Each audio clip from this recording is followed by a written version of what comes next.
Mother-Daughter-Duopodcast. Here we are again for another episode of the Mother-Daughter Duo podcast. Our sponsor is M5, Mommy Monday Morning Motivation Meetup, and the scroll text provides all of the information on how to get in touch with M5. We already we record 2 podcasts in a day, so we're not going to do the SFT for today, as we've already mentioned SFT. But I do want to do the Mother May I topic, and today's question is, how do you guys deal with public tantrums? And then there's a picture of a little baby in the middle of a grocery store floor. And I think this is really funny because I can already anticipate my mom's face and her facial expression. How did we ever have any public temper tantrums? No.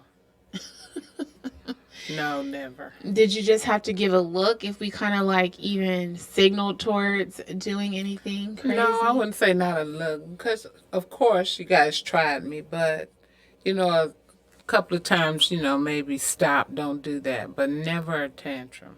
Never. My son is good for a temper tantrum, and I think it's funny because I've seen you in action. Like, where were we? I don't even recall. But times where he was like trying to give a temper tantrum and you would like, give the face or be trying to combat him at the same time. And I'm just kind of sitting on the sidelines. And not that I'm not a mom that wants to be, not that I'm not a present mom or a mom that will kind of like, I do definitely disagree with the tantrums, but at the same time, I just see you check out. Like, I don't check out. He's gonna do. What I feel that you do think that I check out, but I think looks more funny that you will be at the same level of a 2-year-old. Yeah. Okay, that's what you think. Because I think it was maybe the grocery store, maybe where he might have had a temper tantrum, and he stop that. It is not like the 2-year-old is listening to you. They're gonna still have a tantrum. So how would you deal with my son having a temper tantrum? Well, I think how they interact at home is kind of based on how they will act when they're out in public. That's what I believe. So when they have these temper tantrums, they have them at home. And so I think if you can kind of control that or teach a little bit in that area, then you wouldn't have that happening as much. That's what I think. So. Well, I feel like that's fair. But that would mean that the kid has to just be like this the whole time. I don't think so. I think a child can learn early some things I think a child knows and can rationalize. And, as far as a temper tantrum, that's just a kid not getting his way. So I don't think when they go out and then in the store, if you're out in public and you're in the store, I think because he might hear those familiar words, no, you don't do that. Same thing that he would hear at home, no, you don't do that. And he wouldn't have a temper tantrum or expect that that's something he's supposed to do, and because he can't get his way, this is what I'll do. So that's what children do when they can't get their way. They act out, and they have learned how to manipulate the parent because it's a learned behavior.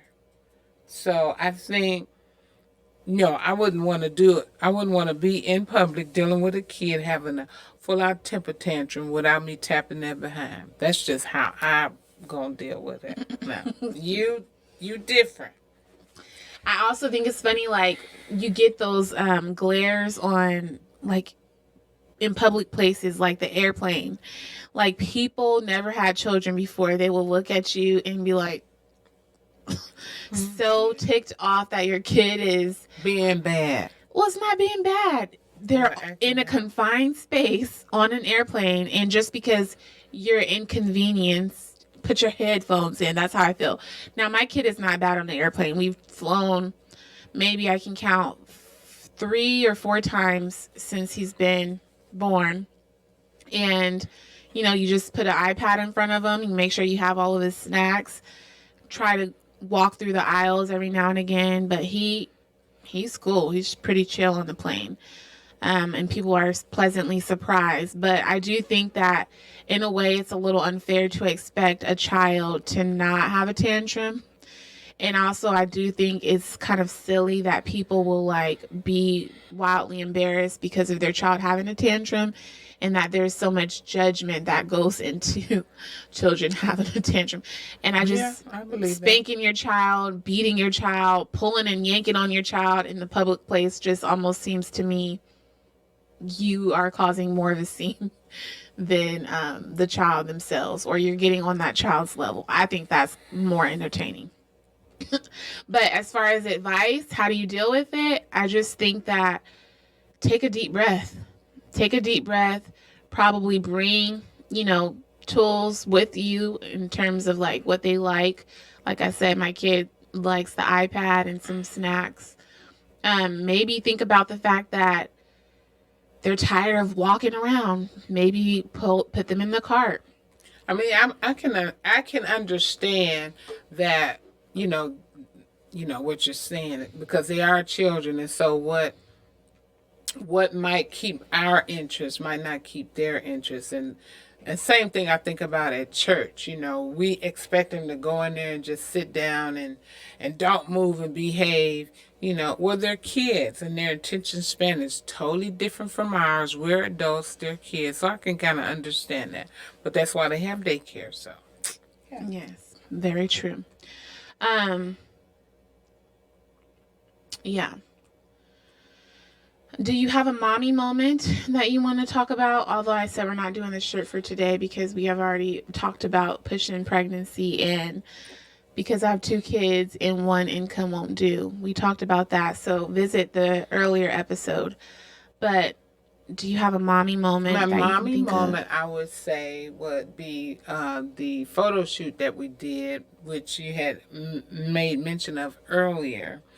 Once I got the picture of the family picture, which was myself, you, Bruce, and Pierre, I thought that was just so beautiful, because it's been forever since we had a family photo. So at the end of the day, even though I was like, oh my God, I took off work for this, and this girl got us going over here and taking all these pictures, at the end of the day, and I think you do remember, I did say, Danielle, I think it was a good idea. Yes, I do. Thank you for that. So I can't wait to see them. Well, you've seen them. Well, I know, but you're not able to share them. I want to get them blowed up and put in the house, and now that has motivated me to take some more.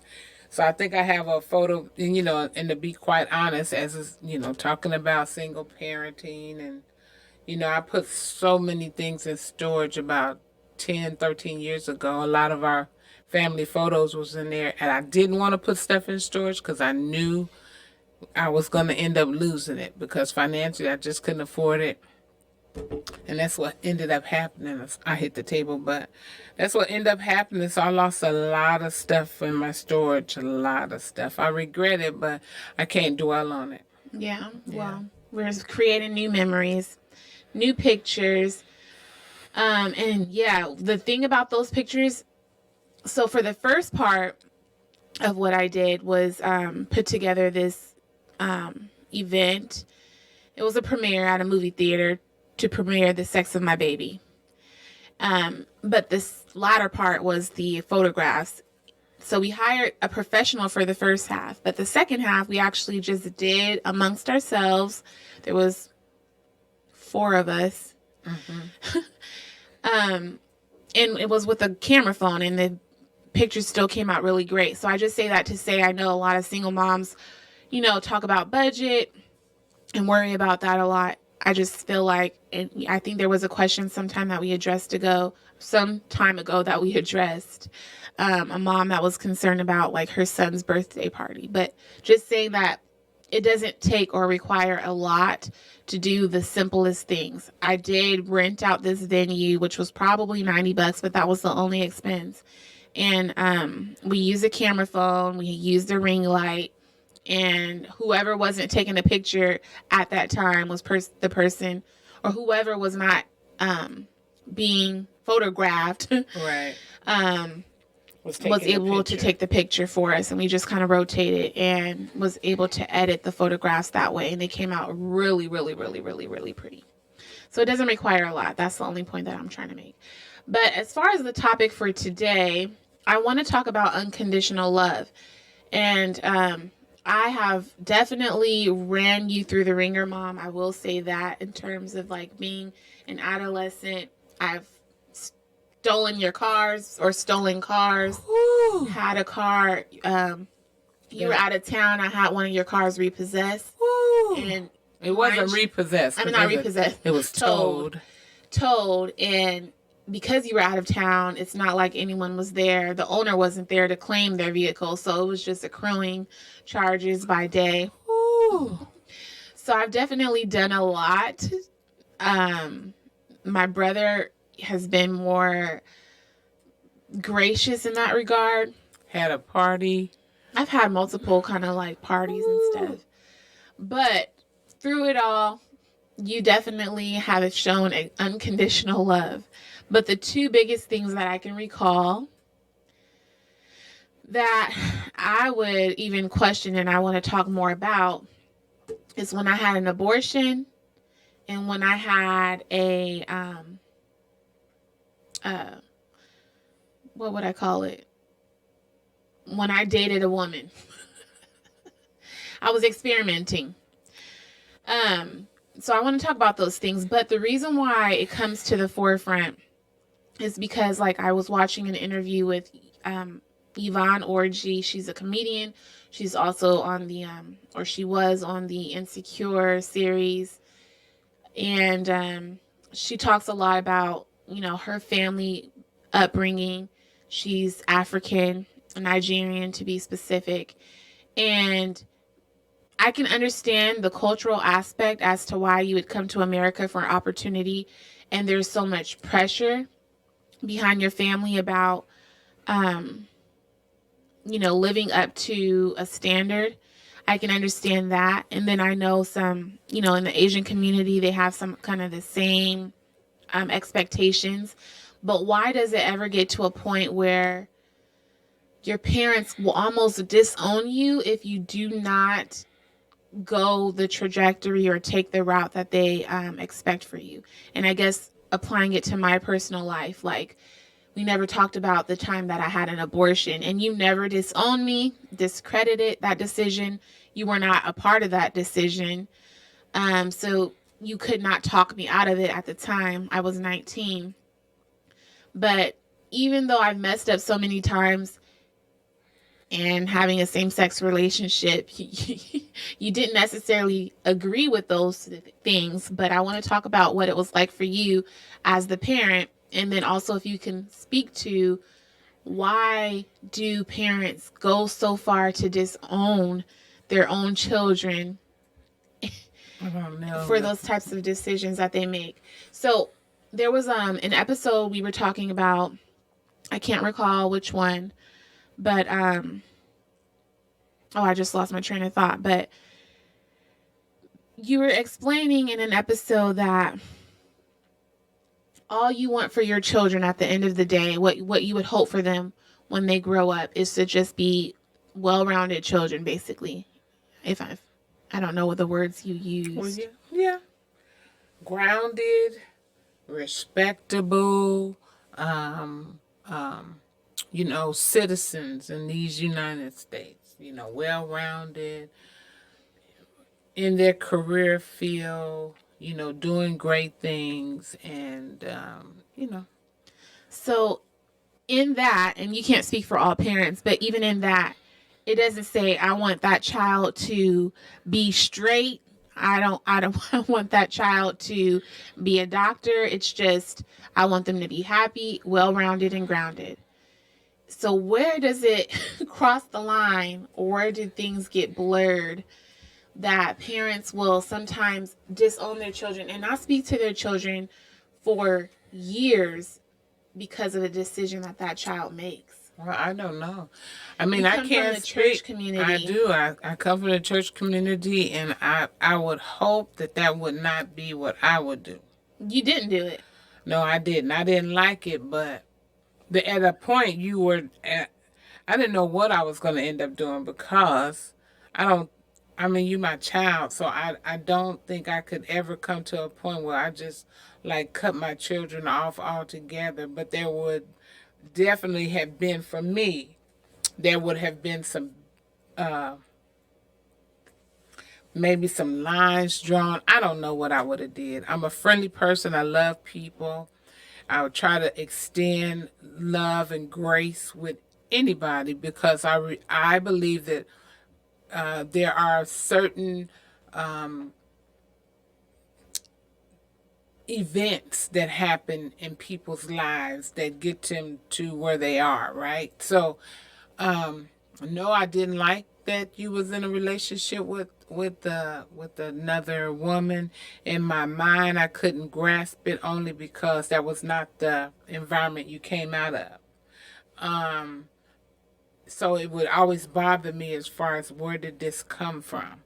But me trying to just like cut you off altogether. No, what I will say is that what you kept trying to do though was to force that on me, which was like no. And I have What friends is that forcing? where you was I like, didn't tell you to get in the bed with them. I didn't tell you to engage in any act no, with you them. didn't. And I have friends that are gay. Yeah, I have friends that are I gay. hate that saying, by the way, because it's like I have a friend that's black. Well, I know, but what I'm just saying is it's something that I'm still learning and growing into, right? Because at the end of the day, I was thinking about that today. As a matter of fact, as these laws become, I think that the laws are becoming restrictive as far as what they're, health care and insurance when it comes to same, sex marriages and couples. And I'm like, what people do and who they marry is their business. I don't think that they should, limit them from having health insurance. And I learned that from my pastor because at the end of the day, they're human beings. It stems from, well, people that have religion. I'm not going to say it stems from it, but I'm just saying that there are conventional ways that people who are religious feel that things should be done. They believe an institution should be between a male and a female. And then they believe, pro-life and all of those things, but it comes from religion, right? For the most part. I think for some it comes for religion, and then also for some it's just something that people really do believe that's unnatural. Not necessarily religion, it's just what people believe is unnatural.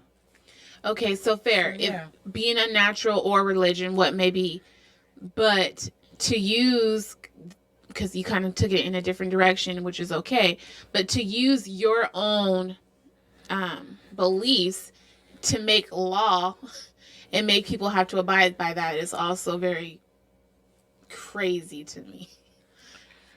Yeah, I mean, there's never I don't think there'll ever be an answer for it. I mean, people are going to have their opinions. People have their opinions about a whole lot of things. So people are going to have their opinions about it. Would I had to disown my child? No, I don't think I could have disowned my child. So let's go back to when I was 19 years old and the moment that I had an abortion. So, first of all, the fact that you allowed this young man to come stay with us. Yeah. Poor decision making. I was very shocked, but I was, at the time, I only saw this person as a friend, which evolved into something else, obviously. Yeah, and then you were telling me that he was a friend, yes, and that he was homeless, and so I was trusting you. Right. And so that's what prompted me to have the abortion, because I felt very guilty. But yes, the young man was homeless at the time. I had met him through other friends, and we were all kind of just always chilling, outside of the house. That's when I was going to Federal Way a lot. and his living situation changed and he needed a place to stay. Now, never in my a million years would I ever think that you would agree to it, but you did out the goodness of your heart because you come from um, a religious background, a spiritual background. You believe in giving back. You're very community oriented. So I think those things, um, in addition to me asking and imparting upon your heart, you agreed to letting him come around and staying with us, which led into a sexual Yeah. relationship um, in the house, obviously. And so I found out that later that I was pregnant, and I was 19 at that time. So I took it upon myself because out of guilt, um, I wanted to, I would have never have thought that I would get an abortion either because I was raised in a religious family. But I just felt such an immense amount of guilt for putting my mom in that situation and putting myself in that situation and under her roof that I decided to get an abortion. And so I went to my local Planned Parenthood. At that age, I didn't have to have anyone's consent.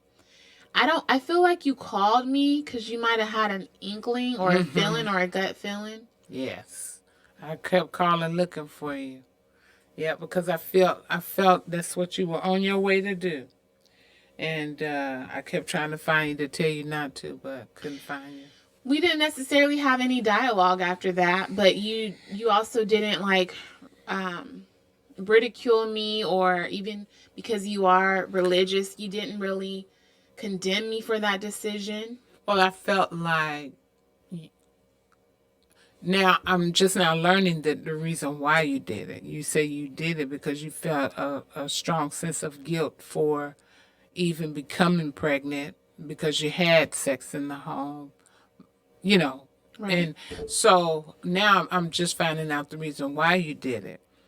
I felt there was no need in me saying anything about what you had done because I felt like guilt was going to already eat you up because you did something like that. So there was no need in me coming behind you, continue to ask why, or, all I could do is just express I wish you had not had done that and you had a talk because you didn't give me an opportunity to be a part of your decision making. And I think once you came home and I was caring for you, I was like, Danielle, I would have never wanted you to get an abortion. I think you did learn that. I don't remember. Yeah. Yeah, we did briefly talk about it, but yeah. So in that way you were showing unconditional love, and I appreciate you for that. Even in my wrongful decision, or at the time what felt right but went against the grain, went against everything that we were taught, um, went against our Christian beliefs. You still loved me in spite of that, even though, like you said, you were taking care of me, looking after me. It's not like you were like, I'm just not going to be a part, or I'm not going to take care of her because she did that. And I just hate her, or I'm so upset at her for making that decision. Yeah, no. And then we live in Washington, very progressive state, very liberal. I appreciate my mom for making the decision to stay here. With that being said, I had decided that when I wanted to go to college to further my education, because I had already gotten my associate's degree at a technical college, that I would go to Olympia, the Evergreen State College. I would still be very close to home. That was important to me, but also keeping some distance so that I could kind of like finally get out on my own. I had been in and out of my mom's house over a period of time. So I made the decision to go move to Olympia. Now, if you know anything about Evergreen State College, it's very, very, very, very unique. There are a lot of asexual, pansexual. There's like any kind of community that is not necessarily the norm is probably at the Evergreen State College. And with that being said, that's where I met KP. We're giving names. So I met KP, and KP probably identifies as a stud, and I don't know if that's politically correct, but that's how KP identifies. And it was just me and KP in this. I think we were probably early showing up for a class or something. And so we had a lot of time to kind of engage, and that's where I met KP for the first time. And we kind of just, KP being out of their shell, me being out of my shell, we just kind of gravitated towards each other. So again, a friendship that developed into something else. We didn't do a lot of the things that you might expect for a two-person, same-sex relationship, but it did turn into a relationship probably for maybe a year. I don't even know if it was a year. But that was a person I gravitated towards, which I probably would not have done in the past, but because I was in that environment, it was just the natural thing for me to do. And so I don't know when the first introduction was when you met KP. I don't know if it was graduation or after. Or how did I even break the news to you? So let's go back. You had been friends with Bam and Tiffany was already in a relationship and married. I didn't So let's go back here. Yeah. And so you were hanging out with them, and I kept telling, and I'm a spiritual person. I don't even necessarily, okay. Listen to me. I don't even necessarily agree with that because I'm a spiritual person, at the time. and I can see things. And so I said, Danielle, you keep hanging out with them type in that situation, in those settings. I'm telling you, those spirits are real. Before you know it, you'll be in those type of relationships. I said that. Yeah, but I hated Nina, so I wasn't even hanging out with them. Yeah, you might didn't. Yeah, you were hanging out with them. You were, if they had events, that's where you were at. I remembered so well, and I kept telling you about Danielle. I believe in, that was the spiritual side of me, and I said I could see that happening. You're around that, and that stuff can rub off on you. So fast forward, you go away to this very alternative school. They walk around. Evergreen is, and I might be using the wrong term when I say alternative, but they're just kind of out there, free, unconventional. Yeah, liberated, walk around, going to class, no shoes on, long hair. I'm just saying, it's just that environment. So we, long hair, you started going there, and you called me, and you said, "Mom, I feel like I'm attracted to KP." This is what you said to me, and I said, Danielle. I rebuke that in the name of Jesus. I said, Danielle, listen, I'm telling you. And I tried to put it really plain, and I was like, listen, you are attracted to the persona. Now, you heard her just say, KP, it might not be the right terminology, but the stud, right? I said, so KP identifies herself as a man, and KP is a pretty young lady to me. Beautiful hair, beautiful skin, beautiful spirit. Because that's one of Danielle's friends now. I like KP, and Danielle tries to make me, when I talk to KP, she tries to make me say him. And I don't. Yes, you do. No, I say they. No. I never told you to say let's get back to the story. And so I said, Danielle, you're attracted to that persona. She identifies as a man. She presents herself as a man. You are attracted to the persona. You got to be careful. And by the way, people are going to jump down your throat. Well, I'm just for not saying they. I don't care. We're doing a podcast, and this is my your truth. Once this go out in the atmosphere, and they come back, don't be texting my daughter no crazy, and don't text me nothing crazy, and leave no crazy stuff on my comment. This is my experience, and then you stop communicating with me, and I knew then that you had tapped into that. Because you had stopped communicating altogether. I didn't hear from you like I was hearing from you. So I said, Danielle has now crossed over. And so she's down there doing whatever. And then one of my girlfriends saw your Instagram account. Yeah. Yeah. Mm-hmm. Auntie Belinda. It's so funny to me why people report, like, what are you going to do? I'm a grown person. She wasn't reporting. She was like, "Gee, did you see Danielle's Instagram?" And I didn't have Instagram back then, so yeah, I didn't see it. So yeah. So I think it was a photo of me topless in the bed and KP leaning over me, which was very bold. But I guess I was trying to make a bold statement at that time. Yeah, I think it was. But even then, you still showed unconditional love. Now KP can come over whenever they want to.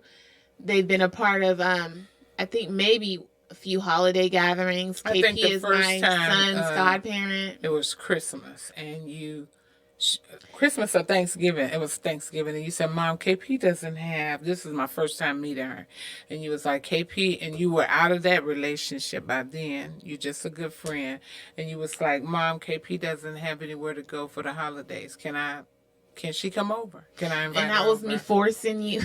No, when you were forcing me was when I was coming to try to help you go grocery shopping, and because you didn't have anything to eat down there. And you said, "Okay, we'll be waiting." I said, "Who you mean we?" How was that forcing you? You just didn't want to be in the same presence? Yeah, no, because I was like, for me, I was like, "Oh, no, because I'm not hunky-dory with that. So you're not going to put me in that position to say, well, we'll be waiting." Anyway. Though that's what I want to talk about is the parents that I feel like parents get it so misconstrued. Our role in our children's lives is to give the best advice that we can, not to influence any decision, just like your walk in faith. You're supposed to be the walking example, but you're not supposed to dictate, tell people what to do. You're supposed to live it out, and that should be attractive to people to where they would want to follow Christ because the example that they see in you. That's so many times parents get so stuck on, I want my child to do this. This is who I want. I think that's also where we have a lot of static. Yeah. Because you want me to do things your way so badly that sometimes you will allow that to get in the way of just having a great relationship. I notice I do that. Because I still think of you guys as children, and maybe I wouldn't be like that if we didn't live together. And I'm not, that's no shade to you, but I'm thinking maybe if you stayed and, had your own place, I wouldn't still think that way. And I noticed that my conversation I always do this and do that and not just have a conversation about a choice or, knowing that you're grown and you can do this, but I just have not tapped out of that mom thing. So I guess in closing, just with that new clarity or that conversation of both of us getting that off of our chest, do you have any advice for how parents could possibly keep a positive relationship with their children? I just think it's absurd that families will allow that much time to go by because a child is not doing exactly the things that they want them to do.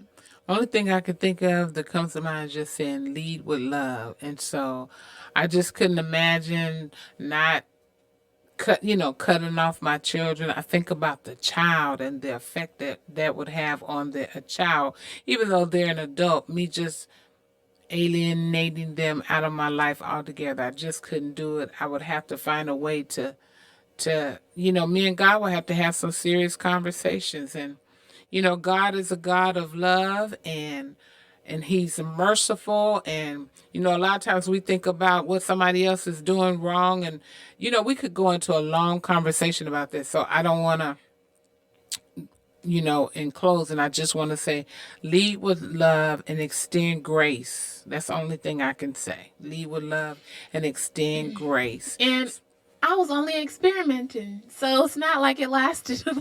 It was not who I was. And I think it's a saying that says, lead a child in the way that they should go and they will not depart from it. Mm-hmm. So because you were able to lead with love and extend grace, I grew out of that. It was not anything that was detrimental to our relationship because you were able to be not open-minded, but you still I was still well received by you. You didn't allow a lot of time to go by begrudgingly. And I think that was the best statement that you could make and the best advice you could give.